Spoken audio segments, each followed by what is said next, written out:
Now we'll look at the common MIDI recording and editing functions that you'll need to use regardless of the DAW. You have to be comfortable with these techniques, so we're going to just review them right now, and then you'll go to your DAW and figure them out there. So what we have now is a bass line and drum groove. The bass line was recorded as audio, and the drum groove is being played back by a sampler.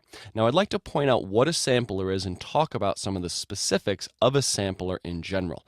Now we see that I'm using one DAW made by a company, and I have a plugin from a separate company. So this is that plugin idea where a different company can build a synthesizer or sampler that functions within a parent DAW. Now this sampler is designed specifically for drums, and we can see if I play this kick sound, we hear a kick, and that is a recording of a kick drum in a specific room that was done at some other point. Now the beauty of this instrument is it's a multi-sampled instrument, meaning if I play different velocities, it will play back a different recording. So the drummer originally played really quietly on a kick drum and recorded this sound, hard even to hear, and he played kind of at a moderate velocity and got this sound, and then he played at a hard velocity and got this one. That's mapped across the velocities of my keyboard. We call this multi-sampling, and the beauty of this is it's not just the volume that's changing as you hit the key harder, but the timbre or sound of the instrument changes naturally and how it would if played by a real drummer.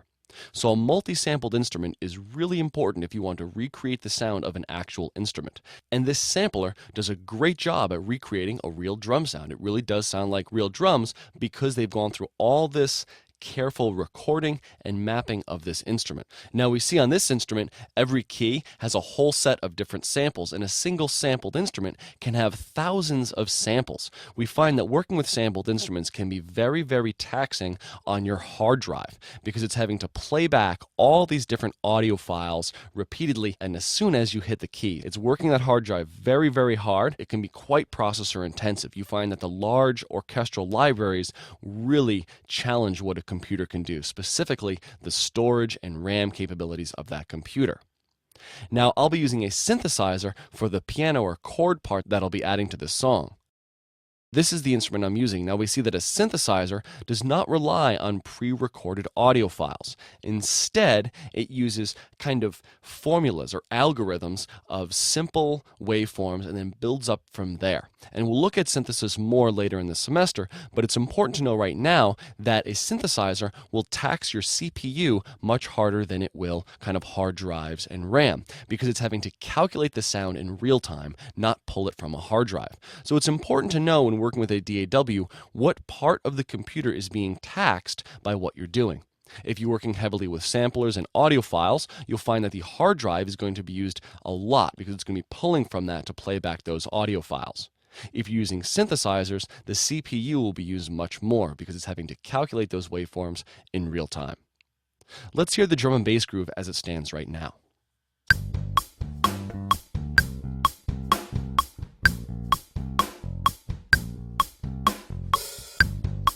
I'm happy with this. I would just like to have some chords and a melody to go along with it. We find that recording MIDI is very much the same as recording audio, but there are some slight variations. Now, before I even record this part, I'd like to point out that there are two different ways that just recording in general can work in a DAW. In some DAWs, as soon as you hit the record button, it will start recording. In others like this one, you record ARM or prepare the project for recording, and then you hit the play button for it to start recording. Now, just like with audio, I've practiced ahead of time so I know what I'm going to play and I can give a good performance, and now I'm ready to go. I have my count off set, my click tracks on, and I'm going to record a chord part to go along with this.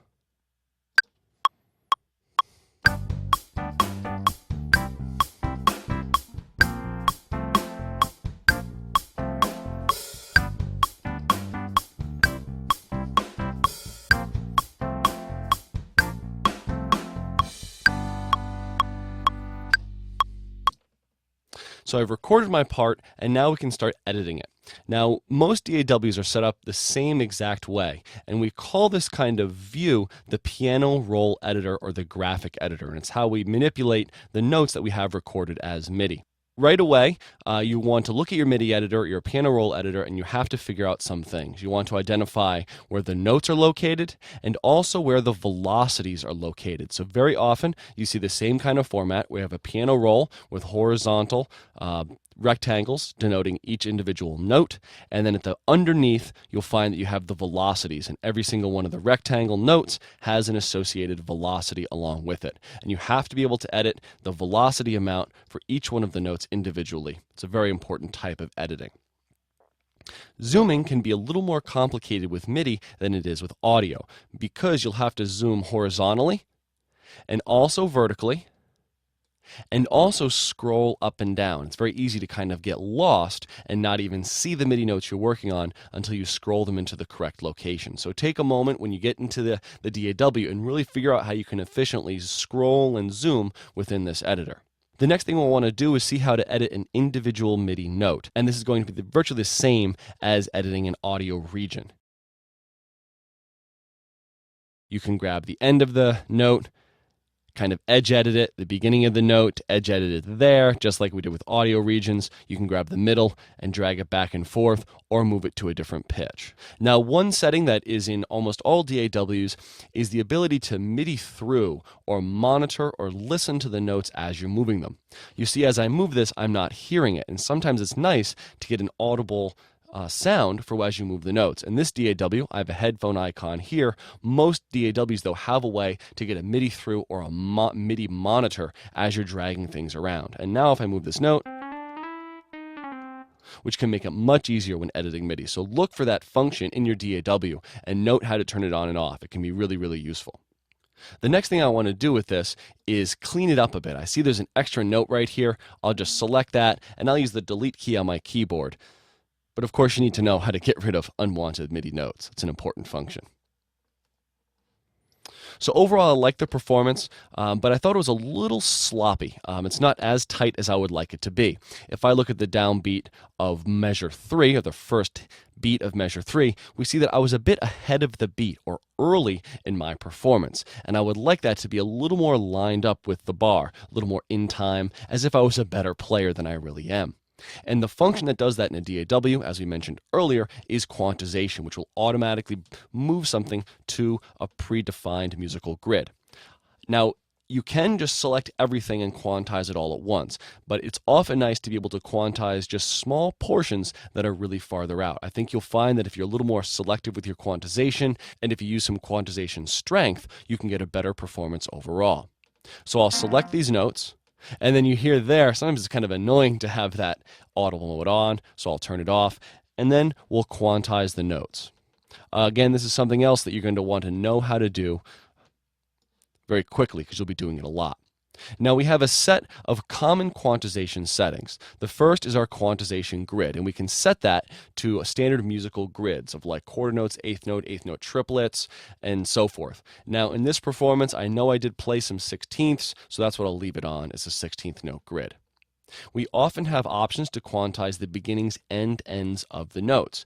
Musicians in general in real performances tend not to be as careful with the ends of notes as they are with the beginning. So I often find it's nice to quantize just the beginnings of the notes and leave a lot of variation in the ends of notes to get a more musical performance. If you're trying for a more robotic or technical feel, you may want to adjust both the beginning and ends of the notes. And finally, I have a quantization amount, which is often called a quantization strength, and that's defining how far the notes will be pulled to that grid. If that's at 100%, which I can do right here, and I'll quantize it, we see that it brings those notes all the way right on the beat, and again, I've left that variability at the end of the note. Now I'll undo that, another really important key command to get used to. And this time, I'll quantize to a percentage. I'll try 20%. And I like 20% because it will make it tighter, but it's never going to bring it all the way. And I can continually do that again and again to get it closer and closer, get it tighter and tighter till I'm really happy with the performance. Now I'll go ahead and quantize all this material. And I feel like I was a little more off than I wanted to be, so I'll use a quantization strength of around 50% and bring things kind of halfway to their grid. And now I'll hit play and check the performance out.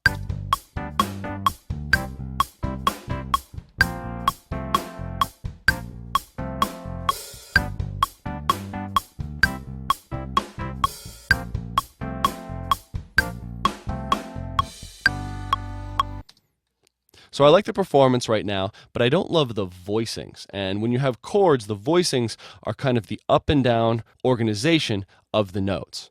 And we're free to move notes by octave, maintain the chord, and change the voicing. And I'm going to take this bottom line, so this is the bottom line of the chord, and I'm going to move it up an octave. So it was on G3 here, and I'll bring it up to G4. And let's hear this now.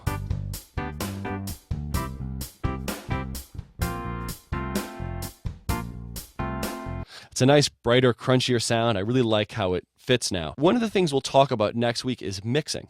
And one of the big challenges in mixing is kind of getting instruments out of each other way across the frequency range. So sometimes things can kind of compete with each other across the frequency range. And often we find that we try to fix things in mixing that could be fixed within the MIDI data or within the performance themselves. And this idea of adjusting octaves, also known as adjusting the range or register of an instrument, can really have a major impact and can make it much easier to mix. So we find that if you can get the instruments and the performances correct here, the mixing challenges will be much less later on. And I like this performance here. Now I think I was playing a little bit heavy-handed. I'd like to reduce the velocity of all these. And before I do that, I'd like to point something out. Remember, each MIDI note consists of actually two events, a MIDI on event and a MIDI note off event. We said earlier that there is a MIDI on velocity, which we're seeing right here as this dot, but there's also a MIDI off velocity, and this DAW has decided to actually not display that information, which is actually very common. It is happening in the background. There is MIDI off velocity. It's just not showing it within this DAW to make the display nice and clean. I'm going to go ahead and select all the MIDI notes and just bring their velocities down a little bit. And it's important to know how to kind of batch process notes to adjust all the velocities at the same time. One other thing that's important with MIDI recording is the ability to add to that region. So with audio, you can't really add more to an audio track that's already in place. But with MIDI, I can actually add in another line to this. And I'd like to add a melody to this keyboard part, as if the keyboard player were playing keyboard and melody at the same time. Now that's common for keyboard players to do, but I'm not a good enough keyboard player to do that all at once by myself. So I can record it in two separate passes and add the melody right to the same region. This function is called overdub or MIDI merge, and it's really important to know how to overdub or MIDI merge in your DAW. In this one, we have an OVR or overdub button. If I have that off and I rewind and record,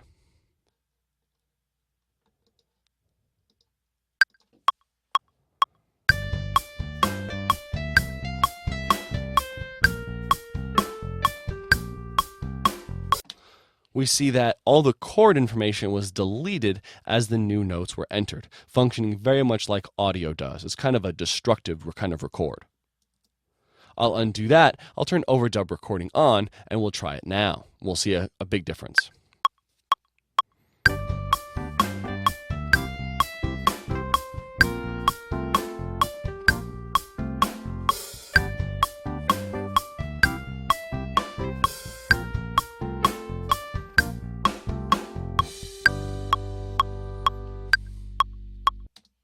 And I was able to add my melody along with the chord part right in that clip. So those are the important techniques I wanted to show you with MIDI editing. When you go to your DAW after this lesson, I'd like you to explore MIDI recording editing in some detail. Take some time and focus on just how to get efficient with the MIDI recording and editing. Figure out how to add software instruments, record MIDI, overdub record MIDI, efficiently edit, including zooming, moving, edge editing, and changing the octave of notes, and quantization, that you can quantize to a selected grid and amount, and finally adjusting velocities of individual notes and for a group of notes at once.